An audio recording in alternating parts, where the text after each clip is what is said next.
Hello everyone, welcome to The Biggest Ideas in the Universe. I'm your host Sean Carroll. Today we're doing the Q&A video for idea number 9, which is fields, quantum fields in particular. If you remember in that last video, what we did was imagine that we took, rather than a particle, like an electron that has a point and therefore you know where it is, and construct a wave function which assigned a complex number, the amplitude, to every single location the particle could have. We imagined fields, so fields are things that have values at every location in space rather than having a location in space. So there's a field configuration, phi of x. Some people, of course, temporary question here, some people always want to know, like, what are the fields made of? That has the same answer as my previous Q&A question about what is the wave function made of. The fields aren't made of anything. In the classical field theory point of view, the fields are what the universe is made of. In the quantum field theory point of view, the universe is still a wave function, but that wave function is constructed from the classical field configurations. So this would be a classical field configuration, phi of x. You still have a wave function, just as you did in ordinary quantum mechanics, capital psi as a function of phi of x. And we simplified our lives greatly by imagining that we had a field that was free, non-interacting, not doing anything, and then we could actually quantize it. And what we found, what I argued anyway, is that in that special case where there's no interactions, where the field vibrations just pass right through each other unimpeded, where there's only one field, not a bunch of them bumping into each other, then it became clear that the quantum theory of this field was equivalent to a theory of superpositions of different numbers of particles. There was a state that looked like 0 particles. There are states that look like 1 particle moving in different directions. So basically, the wave function of 1 particle is a little part of the wave function of the quantum field. Then there's another part that looks like wave functions of 2 particles and 3 particles and arbitrary numbers of particles. That's what we did last time. In future videos, we will turn on interactions and actually let these fields bump into each other. That's what's going to lead to particle physics and all the stuff that you ever heard about in the standard model of particle physics, things like that. But for this Q&A video, I wanted to actually take the opportunity to go back and fix some of the basics. I mean, I do recognize that all of these videos are a little more mathy than maybe you are used to, in the sense that I'm not afraid of writing a derivative. That's fine. I think it's important not to be afraid to write derivatives. It's perfectly okay to have a popular science discussion that does not write down derivatives or do any calculus, but there seems to be a gap in my mind between that kind of stuff, which is very, very good, and technical sort of textbook level stuff, which is also very, very good. There's a gap in between where you do a little bit of the math, enough to know what's going on, better than you would in a purely word-based discussion, but you don't worry about all the details so you can solve problems at the back of the book or anything like that, okay? We're just trying to give you a conceptual understanding. So I'm not apologizing for doing derivatives. That's a good thing. But the bad thing is that we're in a rush to get to the concepts, and therefore we sometimes brush over important mathematical concepts that I sort of just take for granted that everybody knows. I know better. If you ask me, does everyone know this? I would say, oh, certainly not, but sometimes I make it a little bit too quick.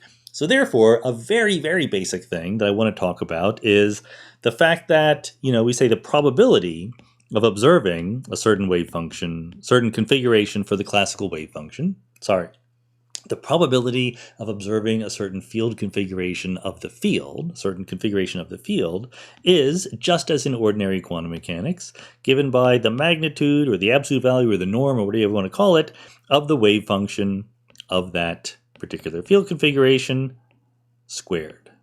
Okay? So the wave function, psi, for any particular thing that it's going to be a function of, let's say this phi of x, okay, for every possible field configuration phi of x, psi gives you a complex number, okay? So that's a complex number. Let's write it a plus ib, where I is the square root of -1. And what I want to do is, I want to be a little bit more precise about why this little notation of taking the absolute value and then squaring it gives you the answer we want, okay? So this is elementary to some of you. It's completely hocus pocus to others. Hopefully we'll be able to hit a sweet spot in between.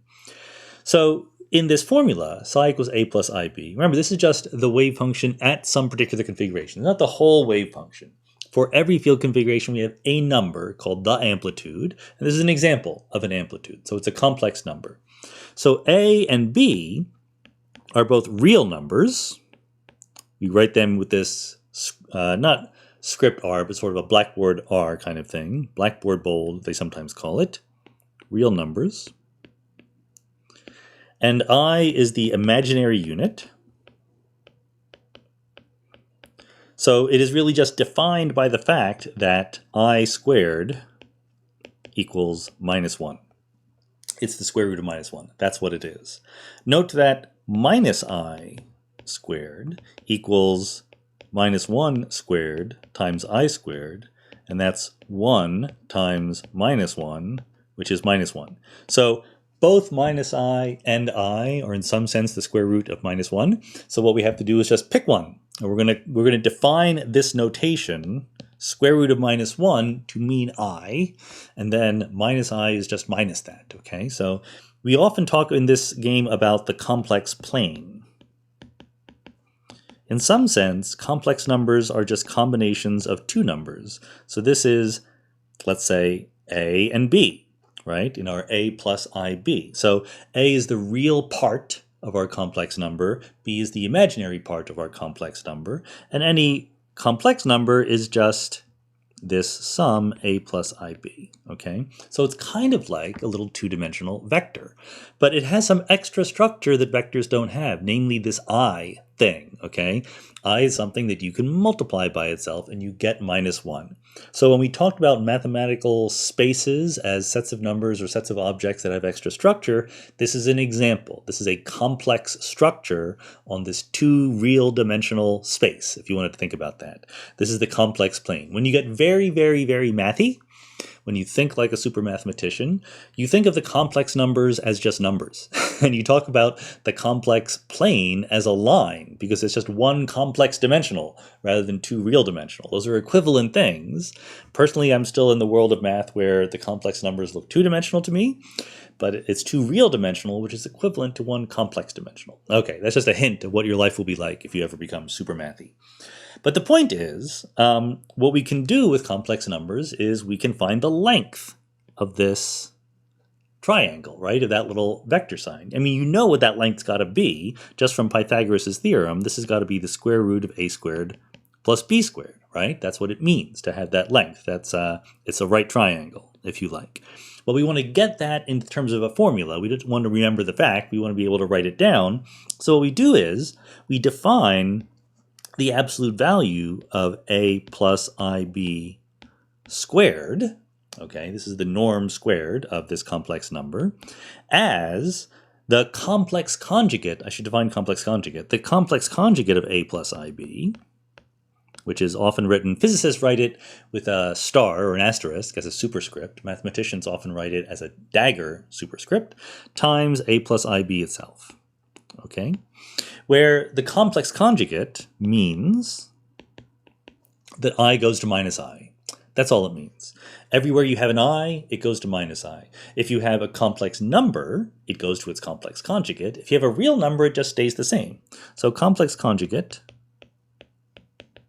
sends real numbers to real numbers, and it sends I to minus I. So it sends a plus ib, which is a real number, plus I times another real number, to a minus ib, okay?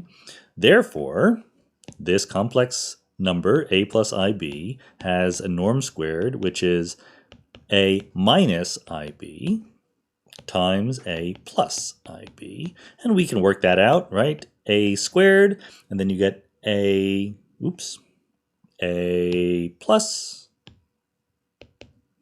let's see, this a hits that, and you get plus iab. Then this hits that, and you get minus iab. And then you get plus minus I times b squared. That's this one and that one, okay? Minus ib times ib. Well, clearly these guys cancel. And let's see, minus I times I, well, I times I is -1. Minus 1 is just 1. So this is a squared plus b squared. So that is indeed the square, anyway, of that particular length, that particular triangle length. So that's why we will always get a non-negative number when we take in this formula for the probability the wave function absolute value squared. You notice that if we just took the wave function squared, if you just took some complex number, a plus ib, and squared it, you're not going to be happy. At least you're not going to get a non-negative number. You're going to get a plus ib times a plus ib, right? That's the number squared, which is a squared plus 2iab plus b squared. You go through all the i's, and that is not necessarily positive, is not even necessarily a real number, right? I appears in there. It's a complex number. So you can do this. You're allowed to take a complex number and square it, but the equivalent of taking a real number and squaring it, which always gives you a non-negative number, in the complex numbers, the equivalent of taking a real number and squaring it is taking the absolute value and then squaring it. That's what we're doing here. So that's why we write those little bars when we take the square of the wave function to get a probability. Okay, so many of you probably knew that, many of you probably didn't care, but that is actually what's going on. Now, that's enough. That's true for all of quantum mechanics, but I want to go actually into the fields now. So the big thing that we did was argue that you could think of a classical field in terms of a sum of a number of modes, right? So take a classical field configuration, and then we said it was particles. So that's the short version. Let's dig into it a little bit more. Classical field configuration. We said that you could always write phi of x, any function. There's probably certain properties of being well-behaved, like it doesn't blow up or have singularities at infinity or something like that, but we're going to assume whatever nice behaved properties we need. This is another physicist mathematician trick, which is that mathematicians care most about all the exceptional cases that you might not have guessed. Physicists are like, yeah, let's ignore those. Let's worry about the generic cases. Let's worry about the typical cases. So we have a well-behaved, a nice field phi, and we can write it as a sum of modes that look like sine waves with wavelengths lambda, height. Oops, the height is really above 0, so I should do that more carefully. Get rid of that. There we go. The height is this, right? H. And we have the wave vector k, where they're related to lambda by lambda equals 2 pi divided by the length of k, okay? So if you like, you can just write this as a sum over all possible wave vectors k of some particular phi k of h. So h is the height that the amplitude, that this particular mode could have, the total contribution that it is giving to this particular sum. So some modes are just not going to contribute very much, so their height will be 0. Other modes will contribute a lot, so their heights will be big. And then what we argued is that there's an energy of each mode, phi k as a function of its height, which is proportional to its height squared. Everything about the mode has an energy that is proportional to its height squared. And that's what made us think that we could think about this as a simple harmonic oscillator. A simple harmonic oscillator is a simple quantum system whose potential energy goes as its displacement squared. So we said, I'm drawing this picture over and over again. We have a wall here. There's a spring. Okay, there's a box. This is x equals 0, and this is the displacement x from that equilibrium position. And for something like this, for a box attached to a spring on a frictionless surface, its energy, its potential energy, will be proportional to x squared. So what we call a simple harmonic oscillator, I know I'm being redundant and saying things I've already said. Guess what? I'm going to say them again because these are tricky things. So I'd like to say them again and again just so you get them. If you're at the point where you're saying to yourself, I know this already, keep going, then I will have succeeded. So the simple harmonic oscillator in general is some quantum system that, let's just call it a function of x. I know we call it a function of h when we were speaking specifically about the modes, but let's back up forget that we're talking about modes of a quantum field and just think about simple harmonic oscillators. I'm going to, again, repeat things that I said in the last talk, the last video, but I want to say them in a slightly different way, so maybe if you didn't completely absorb them last time, you'll get them this time, no problem. So here is the potential energy for a simple harmonic oscillator. 1/2, usually we write omega squared, x squared. Omega is just some constant that tells you what this particular parabola looks like, and it will end up being the frequency of the oscillator going back and forth, 1 over how much time it takes to go back and forth, okay? And so the point is that oscillator, right. The point is that we quantize this, and what quantizing means in this case is that we have a wave function, psi of x, and we're going to look for all the possible solutions to the Schrodinger equation corresponding to that wave function in this potential. And we're not going to do this in general. What we're going to notice is that there's a special set of solutions that are stationary, they're not actually evolving in time themselves, and they have a fixed energy. And best of all, we can write all the other solutions in terms of these solutions. And these were the modes that we talked about, okay? The modes or the energy levels for the simple harmonic oscillator. So I've said all that before. What I want to do now is sort of do a little bit better job of justifying why the specific modes look the way they do. I drew some pictures of them, but let's just try to talk in another way about why those are the modes, okay?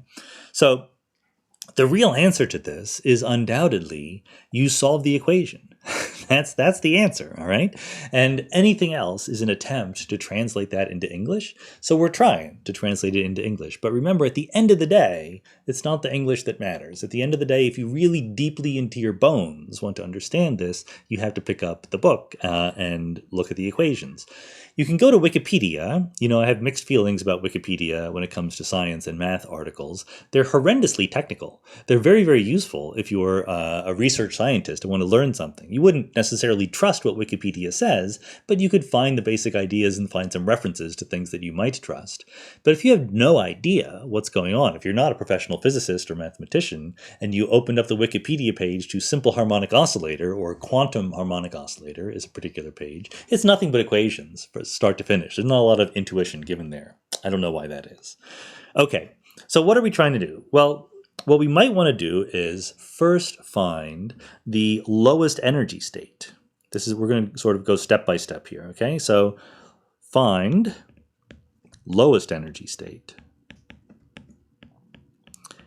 And there's a lot of implicit assumptions here. This is a state of fixed energy, not one that is a sum of different energies, but it's a particular state with the lowest possible energy. Okay. Then we're going to build up on top of that. But there are constraints. So the lowest energy state is a wave function, okay, psi 0 of x. Let's not write a vector sign on x, because it's not really a vector, just a one-dimensional harmonic oscillator. So there is a wave function, which we call psi 0 of x, which would be the wave function of the oscillator in its lowest energy state. But you might think, well, where does the energy come from? The energy, there's a kinetic energy that change over time, but we're looking for states that aren't changing over time. We're looking for states that we can build up other states that do change over time, starting from them. So we're looking for a static state, so there's no kinetic energy. There is a potential energy, of course, we've drawn it here, V of x. The bigger x is, the more the potential energy is. And there's also a gradient energy. If the wave function is changing with respect to space, that costs energy as well. The spatial derivative contributes to the total energy of the wave function. So when we want to look for minimum energy, we want to minimize the potential energy and the gradient energy. So this already gives you a whole bunch of information, but there's one more piece of information you need. We know that the wave function has the property that when you square it, you get the probability. So the sum, or if you like the integral, of the wave function squared, psi 0 of x squared dx, this is the integral under the curve defined by the magnitude of psi squared. This had better equal 1. Because this is the sum of all the probabilities of all the different places the thing can be, okay? This is a sum of non-negative numbers. It could be 0, but they could be greater than 0 also. And there better be somewhere that it's greater than 0 because it has to add up to 1. So adding up to 1 means it can't be 0 everywhere. You might think that would be a very nice zero energy field configuration. Just let psi be 0. But it doesn't work because we need this normalization condition, as it's called. Okay, normalization. The total amount of psi squared better equal 1. So you might guess, in other words, if you didn't know about the normalization, you might guess that this is the lowest energy configuration. It's just a straight line at 0. But that does not work because it's not normalized. Okay, so we need to do better.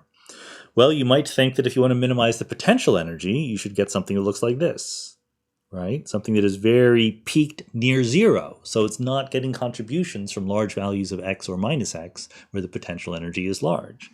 But you notice in order to do that, the gradient up here of psi needs to be really big, okay? So this is going to cost a lot of gradient energy. So you might say, going down this series of bad choices, you might say, well, this is make it as spread out as we can so the gradient energy is very small. That is true, the gradient energy would be very small, but then out here and out here you have a huge amount of potential energy because V is really big in these places, right? You're at high values of x, high amounts of potential energy. So, let's see if I can undo all those terrible things. What you want is a compromise. What you want is a curve that is mostly concentrated near x equals 0, but not infinitely concentrated there, because that's too much gradient energy. It has a little bit of spread, depending on the frequency omega, a little bit of spread to compensate so that you're minimizing the sum of the potential and the gradient energies. And that's where you get a curve that looks like this. This is our psi 0 of x. Something that looks like a bell curve, a Gaussian. Again, you can go through the math, solve the equation, and get this, but that's where it comes from. You're looking for the minimum energy state. Okay. But now, you're not done yet, right? You want to find the next energy. Next highest energy. Well, how do you do that? You want, what you're looking for is a set of modes. This is one way of doing it, not the usual or only way of doing it. I should say this is not the only nor even the usual way of doing it. But you want a set of functions with the property that any wave function can be written as a sum of these functions, right? A weighted sum of these functions. So what you're looking for is another function, psi 1 of x. This is the next highest energy mode. And this psi 1 of x is going to be perpendicular to psi 0 of x. What does that mean? That means that if you integrated them times each other, they would integrate up to 0. So if you take psi 1 of x times psi 0 of x and integrate that function from minus infinity to infinity, you would get 0. How is that possible if they're both non-zero functions? Well, sometimes they're going to be positive and sometimes they're going to be negative. So what you want in psi 1 is something that also, changes as little as possible. It's trying its best to be like psi 0. It wants to be a very low energy state. But it has to have the property that half the time it's positive and half the time it's negative. That way, the total overlap between psi 0 and psi 1 will be 0. There'll be some positive contribution and some negative contribution. And the answer ends up looking like what I drew last time for psi 1, something that goes up, crosses 0, and then goes back to 0 again. This is psi 1 of x. And so you notice, if you look at the overlap here between psi 1 and psi 0, it's a positive amount here, and then it's a negative amount there, and you add up all of them and you get exactly 0. So in the sense that we can think of functions as vectors, these two vectors, psi 1 and psi 0, are perpendicular to each other. Let me remove all those little lines, and that's why psi 1 looks like that. It's the lowest energy state that you can find that is perpendicular to psi 1. And then you keep going, and as you look for more and more functions that are perpendicular to all of the functions you've written down, even though you want minimum energy states, you need to give them more and more energy in order to satisfy the constraint that their normalization is 1, the probability of being anywhere in that state is equal to 1, and they're perpendicular in this sense to the other ones. So what you find is that increasing modes have increasing numbers of wiggles, okay? So this is psi 2 of x. And as someone pointed out, you can count the number of times that the function crosses the axis, crosses the psi axis, right? For psi 1, which is this yellow one, right? It crosses it 0 times. There are no times that psi 0 crosses. I might have said psi 0. For psi 0, there are 0 times that it crosses the vertical axis. For psi 1, I did in green. Yeah, there we go. Psi 1 crosses the axis once. Psi 2 crosses the axis 2 times, and so on. And so you're going to say, is it true that psi n crosses the axis n times? Yes, it is true. It is also true that psi n has all the properties of the wave function of n particles. N is the nth highest energy state, so it's like there are n particles there. That is not directly connected to the number of times the function crosses the axis, but it happens to be the same number. So it's a nice, easy way of thinking about it, okay? So this is the best I can do in trying to answer the question that was asked in the, I forget whether it was YouTube or the blog post or whatever. Why is it that the functions that we use as our modes, as our simple harmonic oscillator energy level functions, why do they have the particular shapes that they do? It's something like this. There's other ways of getting it. The word eigenfunction will appear in your searches if you go online. These are different eigenfunctions of the Hamiltonian operator for the Schrodinger equation in the simple harmonic oscillator. That's what they really are, but I didn't want to say that out loud. So anyway, so that's the point. The point is the combination of things. Number one is that the classical free fields can be written as a sum of modes. Number two is that the modes act individually like simple harmonic oscillators. Number three, the simple harmonic oscillators have discrete energy levels. Number four, the energy levels, when interpreted in the language of modes of a field, look like states of n particles. There you go. That's why quantum field theory gives you particles at the end of the day. In the next couple videos, by the way, when we add in the interactions and let the fields interact with each other, it will be particles that are interacting with each other. That particleness will be taken seriously. All of this was to set things up to be able to say, yes, fields act like particles. Going forward, we can just think about what the particles are doing. That's not always true, but it's at least true in a lot of circumstances. That's why people who do quantum field theory and test it at experiments are called particle physicists, and why that's okay. All right, I think that I've covered what I wanted to do there. Here's another thing to do. So psi, oops, I don't want to be orange. So I said, psi, the wave function for any particular field configuration, is a complex number, whereas phi of x for any particular x is a real number, okay? And people were saying, well, could psi be real? Could phi be complex, etc.? So psi, these are different kinds of things, okay? Conceptually very, very different beasts. Phi is a classical notion.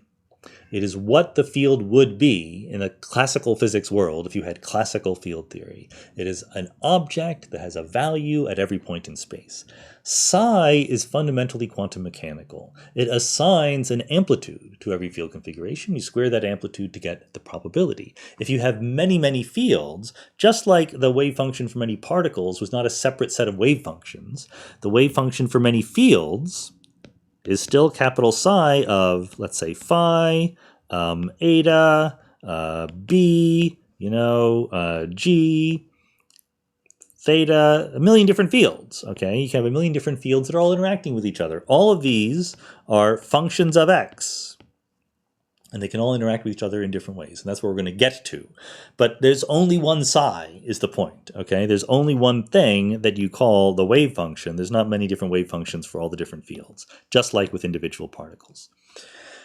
But so all of this is warm up to say, this is a real scalar field, and here the word real does not mean it actually exists. It means that it is assigning a real number to every point in space.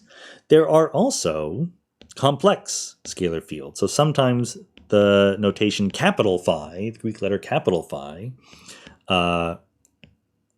is used to denote complex scalar fields. By the way, what I've just written here, the little element sign, you have to interpret this correctly, okay? In fact, let me do it another way just to drive it home. Let me get rid of this. This is equivalent to saying psi is a map. Remember, we defined the space F of all functions of R3. Psi is a map from the space of functions on space to the complex numbers. Phi is a map from space to the real numbers. This capital Phi then would be a map from space to the complex numbers. Completely allowed, right? You could do that. So you could have complex valued fields. We just haven't been talking about them yet, but they might be useful for some reason. In fact, the Higgs boson is a slightly more complicated version of a complex valued field. Now, I'm mentioning this. I don't want to go into too many details because we'll build up the knowledge that we need to talk about this correctly, but I'm not being very fastidious about staying in chronological or conceptual or logical order, so I'm giving away some of what's going to happen. I've alluded to the fact that fields need not be numbers. They need not assign numbers to a particular point in space. They can assign more complicated geometric mathematical objects, okay? So let's imagine that you have the electric field. There you go, the electric field. At every point, so the notation on the left-hand side of the board here means a particular value of the field at this point x, whereas the notation on the right-hand side says the field overall of space is a map from space to some other space. So let's call it V.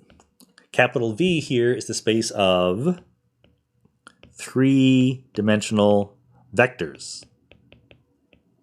So at every point, the electric field is a little vector, and it's a three-dimensional vector in the sense that it has a component in the, what do you want to call it, the x direction, the y direction, and the z direction. Just because space is three-dimensional, the vector is also three-dimensional, but it's not a vector of space. It's its own independent little vector space called the space of all possible values the electric field could have at each point in real space.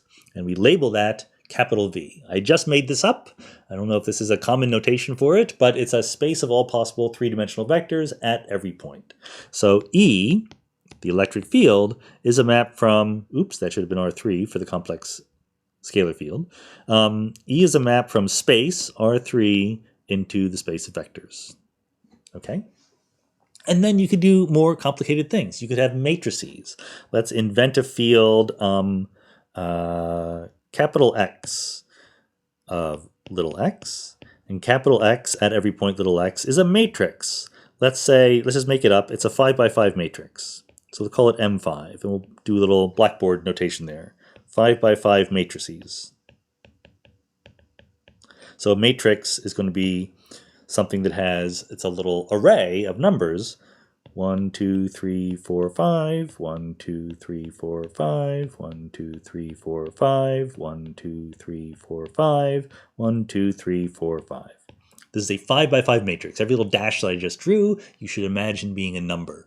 You could have real valued matrices, you could have complex valued matrices, you could have vector valued matrices, you could have everything. You see how it's getting very, very complicated.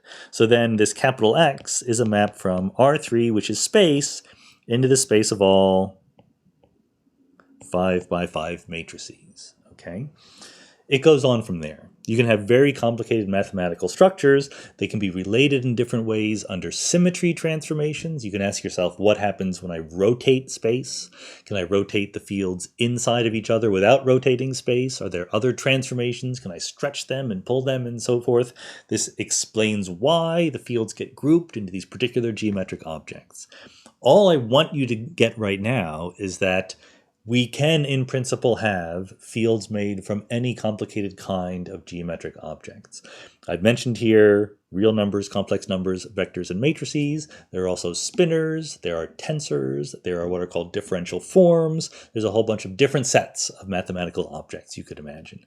You could even imagine, a circle. You could have a field that takes a value on a circle. In fact, this is fun. We can do this. So let's call it C of x. That's Ariel. Ariel, don't complain. I haven't been paying attention to her today. So C of x is an element of S2. which is a funny way of, no, sorry, not S2, S1. So mathematicians call the sets of spheres Sn. There's a one-dimensional sphere, a two-dimensional sphere, there's even a zero-dimensional sphere. So a one-dimensional sphere is just a circle. If you're wondering why aren't circles two-dimensional, think about a circle. It's this circular thing. It's not the interior to it or the space it's embedded in. It's just this one-dimensional thing. This is S1, the circle, okay? So we could easily imagine a field that at every point in space takes a value somewhere on the circle. You might parameterize it by the angle, call it theta, and you just give me a value of theta everywhere in space with the proviso that theta equals 2 pi is the same as theta equals 0, or theta equals 360 degrees is the same as theta equals 0 degrees. So this C that I've just now invented is a map from R3 to the circle, S1. Anyway, the point is, many different mathematical structures can give you fields. We've been dealing with the simplest kinds of fields, which are just real numbers, scalar fields, real scalar fields, which makes our life very easy. So that's one fact that I wanted to get in to you, and that leads very naturally into something that is, again, not where it should be placed in the logical order of things, but you folks have been exposed to things out there in the world. For any science communicators out there, you should never assume that your audience is an empty vessel into which you are pouring your knowledge, right? Real people have been exposed to things out there in the world, and you have to tell them how what you're trying to explain relates to what they've heard elsewhere. So here's something you might have heard elsewhere. If you listen to people who I'm going to disagree with, you might have heard that there's something called the Dirac Equation. And you might have heard that the Dirac Equation is a relativistic version of the Schrodinger Equation. You might also have heard that there's something called the Klein-Gordon Equation. And you might have heard that the Klein-Gordon equation is a relativistic version of the Schrodinger equation. Neither one of those is true. Those are both totally false. It is true historically that when Dirac and Klein and Gordon invented their equations, what they were trying to do was to come up with a relativistic version of the Schrodinger equation, but they didn't succeed. I mean, they succeeded, but not at what they were trying to do. They succeeded at something very different. The Dirac equation and the Klein-Gordon equation are classical field equations, but just not for wave functions. They're for classical fields. The Dirac equation is the classical field equation for the electron field, okay? It is what is called a spinor field. It is one of those complicated geometric objects I just mentioned, and Dirac invented it because electrons had certain properties that the ordinary Schrodinger equation wasn't quite up to talking about. But when he tried to replace the Schrodinger equation with his equation, he got all sorts of troubles. And you still read about these troubles. People take them seriously. Negative energy states, holes in the Dirac sea, and all this nonsense. A simple way of putting it is it didn't work, okay? And they patched it up until it kind of tried to maybe work, okay? But really what it was that the Dirac equation is describing the classical motion of a certain kind of field. And you should quantize that field, and you do, and you quantize it, and the quantum field obeys the Schrodinger equation. But the Schrodinger equation in its most glorious abstract form, okay? We wrote our Schrodinger equation because we skipped right to the glorious version. So when we wrote the Schrodinger equation, we wrote in a very abstract form. H, the Hamiltonian, acting on psi, equals I times the partial derivative with respect to time of psi. So we said, if you want to know how fast the wave function is changing in time, you multiply it by I, if you want to know how fast the wave function is changing in time times I, the imaginary unit, you take the Hamiltonian and you act it on psi. And this equation works equally well for non-relativistic particles, for spins, for quantum fields, for quantum gravity, no matter what you have. This is the equation of quantum mechanics. The problem is that when you actually ask what the Hamiltonian is, the Hamiltonian will be different for different kinds of physical systems, okay? The Hamiltonian for a single electron is different than the Hamiltonian for the electromagnetic field, or for the electron field for that matter. And so when Schrödinger when he wrote this down, circa 1926, he wasn't interested in the most abstract, nonsensical version of it. He really wanted to solve for what the electron was doing in a hydrogen atom, okay? So that's a situation where the electron is moving non-relativistically. You don't need to worry about special relativity. The electron has no velocity close to the speed of light. So you can make an approximation. The electron is Newtonian in some sense.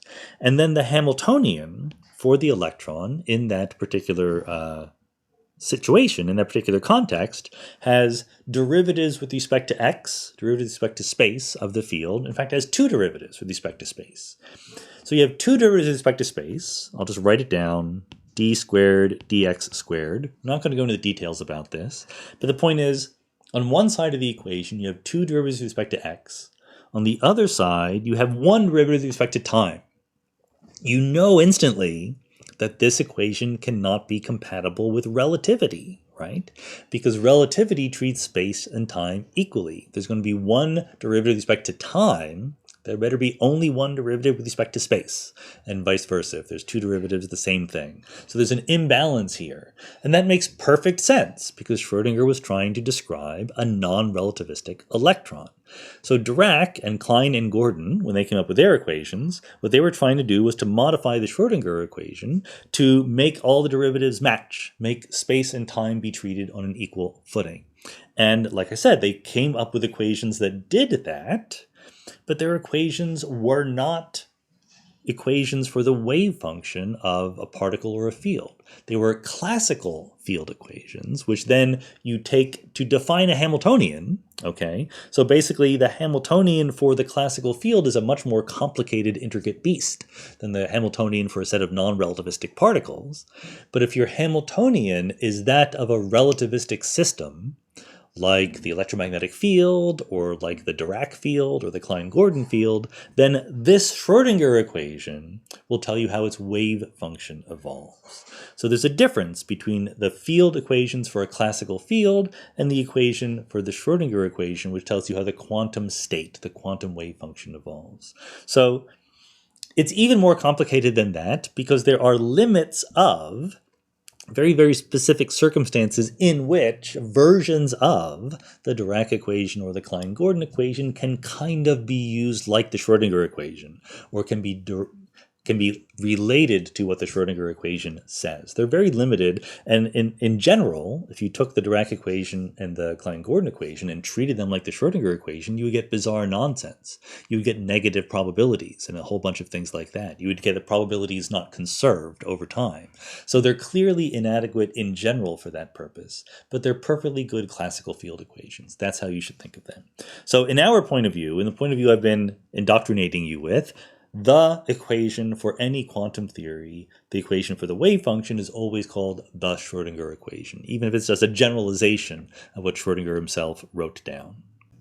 In fact, I can be a little bit more specific about that. Classical fields. You know, I thought about, when I did the field video, I thought about spending a whole bunch of time on classical fields before quantizing them. And I'm like, no, too much to do in the land of quantum fields. We did a whole video, which was over an hour long, and we didn't even get to interactions at all. There's going to be 2 more videos coming up just to get interactions correct, okay? So, and even then, there's going to be a lot that we leave out. So anyway, I didn't do a lot of classical fields. So let me do just a little tiny bit more on classical fields to drive home the similarity, the fact that a classical field is a classical physical system, not a quantum system. So classical fields, you know, phi of x and also of t, right, if it's evolving in time. Well, this is the configuration of a classical field, okay? We've called it that before many times. And compare that to classical particles. When we had particles, we did the Newtonian thing. We said that Isaac Newton would have said you have a position that changes over time. And from that, you can derive the velocity and the acceleration. That's how Newton talks about the change of a particle's trajectory over time. This is the Newtonian version. But there was also the Hamiltonian version. So, or you could talk about the pair x and p at any one time. This is the Hamiltonian way of thinking about things.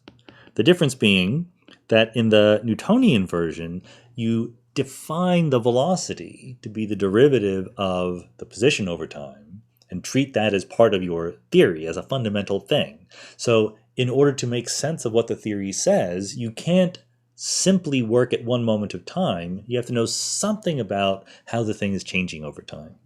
Whereas in the Hamiltonian version, you have position and momentum as separate independent variables, okay?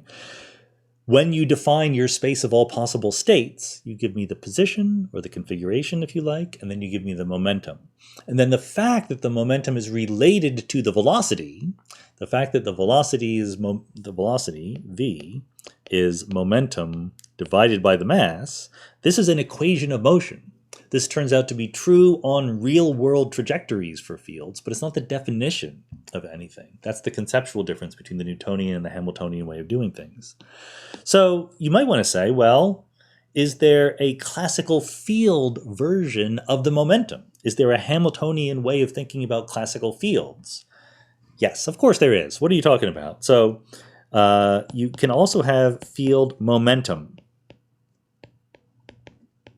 And we often call this pi of x and t. So we have the set phi of x and pi of x being your classical field configuration and your classical field momentum. And guess what? There will be a relationship between pi, the momentum of the field, and the time derivative of the field. And that relationship is, again, an equation of motion in the Hamiltonian way of doing things. So this is something that, even the best professional, not the best, but even really, really good professional physicists sometimes are sloppy about. You can think about a field changing over time and take its derivative over time. Talk about phi dot. Sometimes we write this as phi dot of x, just a convenient notation for the time derivative of phi. Put a dot over it, okay? If you want to take the second time derivative, you put 2 dots, etc. And that's how fast the field is changing over time. In the Hamiltonian way of thinking, there's a separate thing called the momentum field, the momentum of this field, the momentum configuration, if you want. There's really no good word for it. The conjugate momentum to the field configuration, pi of x. And then you derive an equation of motion relating pi of x to the time derivative of phi. But you do one or the other. Okay, you don't do both. You got to choose which language you're using. Are you thinking Newtonian, in which case you have phi of x, phi dot, phi double dot, etc., or are you thinking Hamiltonian, in which case you have phi of x and pi of x, and they interact and relate to the equations of motion in different ways. So I'm not going to go through all the mathematical details there, but if you wanted to know, is there a classical field theory analog of the momentum, then the answer is yes, and here it is. You don't see it as often, but it's definitely there, and you do see it sometimes. Okay, final thing, one more topic I wanted to talk about, and actually this is, again, something I thought about putting into the original video, but just didn't quite fit. Entanglement. I mean, we had the entire previous video about entanglement and how important it was to quantum mechanics, and then we did our first field theory video and didn't talk about entanglement much at all. We should talk about it a little bit. So here is space, okay? And because we did free fields, we instantly did the following thing. We wrote our arbitrary field phi of x as a sum of modes. Phi k with different heights, h, okay? And k is the wave vector pointing in different directions, which tells us the wavelength. And that's okay. We can absolutely do that. We did do it. It was very, very useful. But notice that these modes go all over space, okay? Here's a particular phi of k. They stretch all throughout the universe. There's no place where the mode does not have a value, okay? It is not localized. So it's sort of the opposite of phi of x, which is telling you the value at one point in space. Phi of k is telling you a certain amplitude for that frequency, that wavelength, over all of space. So it's kind of the complement. It's kind of the dual in some sense. But we didn't have to do that. We could have stuck with 5x. We could have just given you the value of phi at every point in space. It's just that then you don't get this beautiful structure where everything looks like a harmonic oscillator. So a quantum field is not a harmonic oscillator at every point in space. It's a harmonic oscillator for every mode, for every wave vector. But that mode is a plane wave that stretches all throughout space, okay? However, like I just said, we don't have to use those modes. We can choose to describe our quantum field in all sorts of ways. 5x is a different way. Here's yet another way. Imagine that, maybe I'll use a different color for this. I don't know if this is going to help or not. But imagine that we divide space into regions, okay? I'm only drawing 2 dimensions of space, but you know there's really 3 dimensions there. So we have different regions of space. And inside every region, I can do this exact same thing. I can talk about the modes of the field inside a region, right? So inside any region, I can talk about, you know, the long wavelength modes, the short wavelength modes, etc. And then I can talk about how to build up the field as a whole from what it's doing in every region. Classically, that makes perfect sense. Classically, I can just do this, okay? Quantum mechanically, I can do that too, but it's way harder. Why? Well, because this mode decomposition where you have the modes stretching throughout all over space is very natural and easy, and you get simple harmonic oscillators. Once you chop up the field into values at different locations in space, you no longer have simple harmonic oscillators. All the modes are interacting with all the other modes. It's no longer this simple free field set of different sum of things that we can solve individually perfectly well. But you can do it. You're allowed to do it. Why would you want to do it, you may ask? Well, in this sum of modes for the free field, every mode of the field was independent of every other mode. There was no relation. That is what the word free meant, that the individual modes didn't interact with each other. In this decomposition, they do interact with each other, and therefore, guess what? In the wave function in big psi, whatever that is, let's just take the ground state wave function as we call it, the lowest energy wave function. So let's imagine a universe without any particles in it. Okay, let's imagine a quantum field that is in its lowest energy state. Okay, the vacuum. Call it psi 0, and it's called the vacuum. This is the thing that we calculated the energy of and said that naively we get an infinite quantum mechanical contribution to the energy. By the way, someone asked, why isn't it this famous number 10 to the 120 or 10 to the 122? You'll find out soon. I don't think you're going to find out in the next video, but in video number 11, maybe you will find out. At the level that we did it in the last video, it was correct to say that the correction is simply infinite because there was no gravity, there was no Planck scale or anything like that. It was just quantum field theory all the way down. Anyway, vacuum state, vacuum wave function for our quantum mechanical field has a certain property. You can express the field itself in any variables you want. Here we've chunked up the field into what it's doing in different pieces of space, different parts of space. And what we will learn, if we did this, we're not going to do it in any detail, what we will learn is that the field values in different regions are entangled with each other. I mean, you could have guessed that, right? The word entanglement is right there. This is what we're talking about. If you choose to express the quantum field as the quantum wave function as a function of the field itself being expressed as what it's doing in different locations in space, then unlike the plane waves that stretch all throughout space, the localized parts of the field become entangled with each other. They need to be entangled so that the wave function as a whole represents the vacuum, represents the lowest energy state. So there is entanglement. Let me write this down. Modes. I'm going to put this in quotes because these are like these little mini modes, modes confined to one little location of space in different regions are entangled. And an extra little fact, the entanglement fades away as you get further away.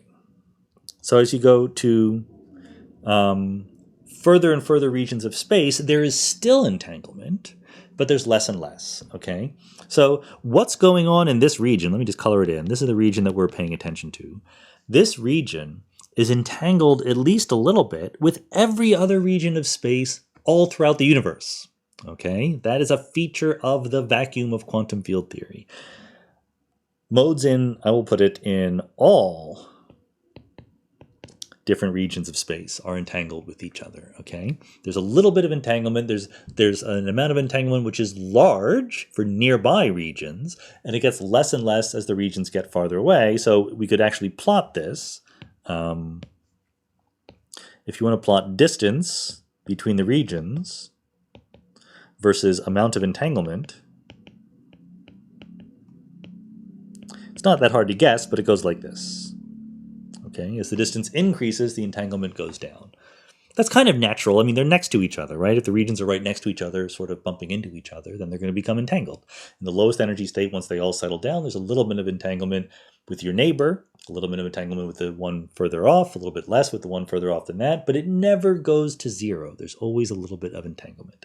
So this is part of the idea that the quantum field theory vacuum is kind of an exciting place. There's kind of a lot going on. We made it seem very simple by jumping right to this description where we talked about plane waves filling all of space. That's the description in which things seem very simple, so it's an obvious one to use. But if you want to look at what the field is doing in different regions, region by region, there's a complicated relationship between what's going on in those different relations, and they are entangled with each other. And that leads to a fun fact. I have to tell you this fun fact. I'm not sure whether this fun fact will be at all understandable or believable, but you know, you got to give a little reward for following this far. The fun fact is called the I'm not sure I'm pronouncing it correctly, Reeh-Schlieder Theorem.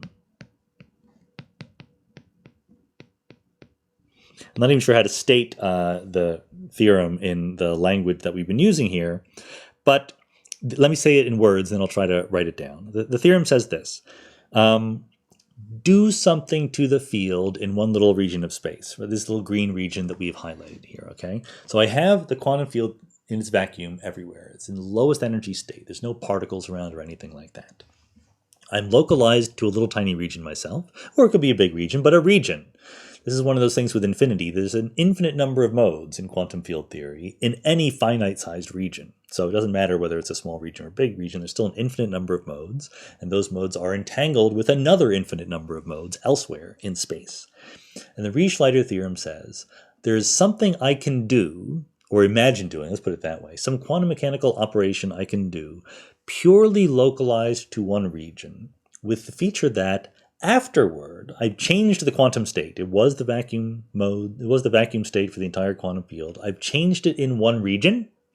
And by doing that, I can make the global quantum field look like anything at all.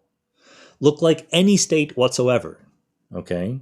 And again, this is one of those times when the experts are going to be like cringing a little bit because there's technicalities here you have to worry about, but I'm trying to state the theorem in the language that we can understand that as accurately as possible by operating on, let's put it that way,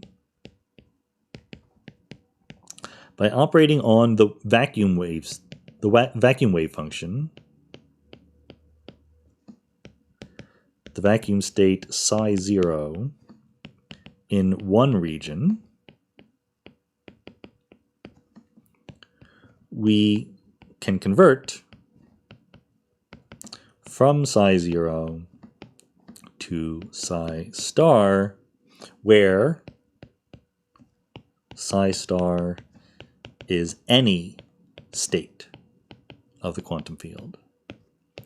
So one technicality is it's not actually any state, it is arbitrarily close to any state. You know, you give me a state you want me to create, I can get literally arbitrarily close to it. So for all intents and purposes, I can get to any state. This sounds like it's amazing, and it is amazing. All of the work is being done by two facts. One is the entanglement, what the field is doing in one region of space, it's entangled with everywhere else. And number two, this word operating on. So this is a more general feature than measuring, okay? I'm manipulating the field in one region of space, and because it is entangled with the entire rest of the universe, I can, by manipulating the field here, turn the state in the rest of the universe to anything I want. So this has been called by some people the Taj Mahal theorem, because by doing something here to the quantum state of the universe in my office, I can create the Taj Mahal on the moon. That is one of the states of the quantum field that I could imagine creating. And you're like, well, what about energy conservation and all that stuff?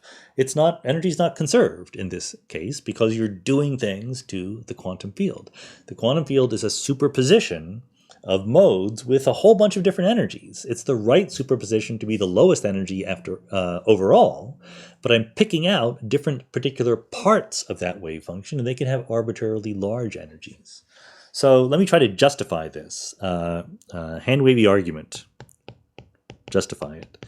Think about entanglement. Think about Alice and Bob. Think about Alice and Bob and their spins, right?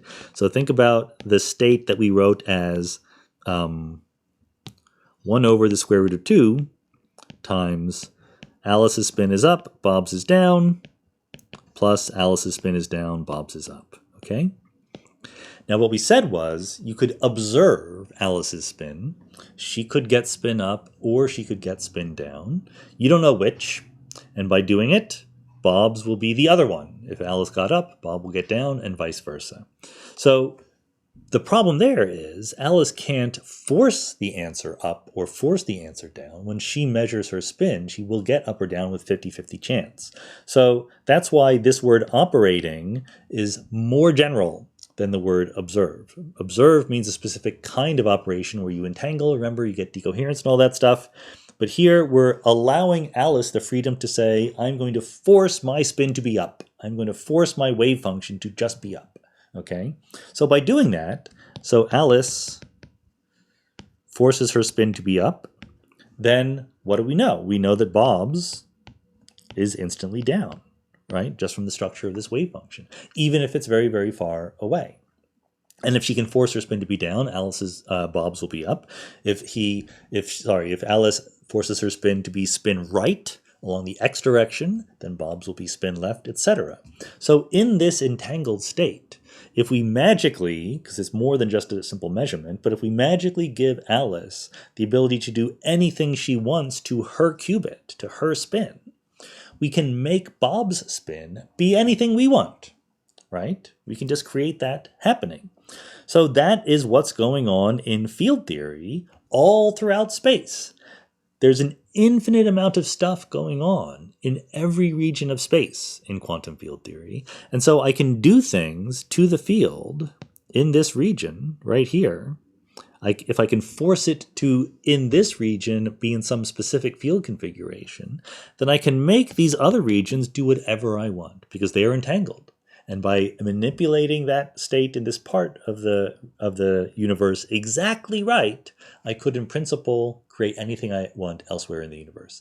Now, there's two caveats here. One is I can't physically do it, right? Like I said, Alice can't just force her spin to be up. It's in a superposition, and she doesn't know what she's going to get when she measures it. Number two, even if we let her do this, we're now promoting from this simple case where you have two qubits to a case where both Alice and Bob have an infinite number of quantum modes, and there are an infinite number of Bobs, okay? So we're taking advantage of the fact that infinity divided by infinity can be equal to 1 or can be equal to 0. Depending on how you do it, it can be any number of different numbers. Infinity is a tough thing. So the Reeh-Schlieder Theorem takes advantage of the infinityness of infinity in a very fundamental way. What you should get out of this is not some technological ability that we have to create new things or Taj Mahals on the moon just by manipulating quantum fields here in your room. What you should get from it is an appreciation of the fact that every quantum field has an infinite number of degrees of freedom, even in a little tiny region of space, and all of those degrees of freedom are entangled with each other. If you divide up the field into what's going on in different regions, you have an infinite amount of entanglement everywhere. This is a hint, and so let me put it this way. Quantum field theory is hard. I totally recognize that the last video was a challenging one, okay? But we really simplified it by a lot, by looking only at free quantum fields and by cleverly doing instantly the smart thing of looking at them in terms of modes, and analyzing the modes one by one. We made quantum field theory look a lot simpler than it really is. In the real world, it's very easy to start asking questions about quantum field theory where the answers are surprising or impossible to find. Like, it's just too difficult to ask. exactly because of this infinity of stuff going on everywhere. So that's why quantum field theory, in a very real sense, continues to be a challenge to this day. There's a whole subfield of physics called algebraic quantum field theory or axiomatic quantum field theory. And it's separate from particle physics. Like, particle physicists use quantum field theory. It's incredibly successful. Higgs boson got predicted, many other things got predicted, and so forth. But they're sloppy about the math, okay? They assume certain integrals give finite answers, etc., etc., etc. There's this whole subfield called axiomatic quantum field theory where you try to prove things with mathematical rigor. And as impressive as it is, what's been done, and the amazing amount of progress has been made, it turns out to be really hard to prove anything. And not much that we would like to prove has been proven. In fact, there are a bunch of theorems that have been proven that kind of say you can't ever prove the kind of thing you want to prove. It's very difficult to make a fully realistic interacting quantum field theory at all. So quantum field theory is hard, and that might be because nature is hard, because our puny human minds have difficulty wrapping themselves around it, or it might be because quantum field theory is not the right answer. And maybe all these efforts to make quantum field theory completely rigorous are kind of barking up the wrong tree. It'd be like, making Kepler's celestial spheres completely rigorous. Maybe a fun math problem that doesn't relate to the real world. We don't know, but we're going to be exploring things like that in the videos to come.